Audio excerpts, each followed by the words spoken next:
যে কোনো আমাকে সুর, তোমাদের এই যারা ব্যান্ডে ছিল তারা যদি এসে একটুখানি জাস্ট একটা সুর যদি দাও, কারণ এমনিতেই আমার খুব খ্যাতি আছে বেসুরো হিসেবে, খুব খ্যাতি আমার বেসুরো হিসেবে। হ্যাঁ, এবং সেই খ্যাতিটাকে আমি বজায় রাখার চেষ্টা করি। জাস্ট আমাকে একটা একটু সুরটা পেলেই হলো।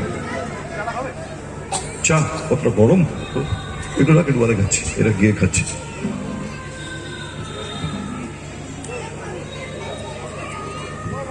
আর তোমাদেরকেও আমি হয়তো বিশিষ্ট মানুষদের কথাই বললাম, বারবার কথা বলতে গিয়ে ডাক্তারবাবুর কথা বললাম, পৌরপ্রধানের কথা বললাম, সমাজসেবীদের কথা বললাম, মধুসূদন বাবুর কথা বললাম, কিন্তু তোমরা যারা এই অনুষ্ঠানটাকে অর্গানাইজ করে, শুভকে বিং দ্য ক্যাপ্টেন, তার সঙ্গে সঙ্গে থেকে এরকম ধরনের একটা অনুষ্ঠান করছো, ক্লাবের প্রত্যেকটা সদস্যকে আমার তরফ থেকে অনেক অনেক অনেক অনেক শুভেচ্ছা রইল।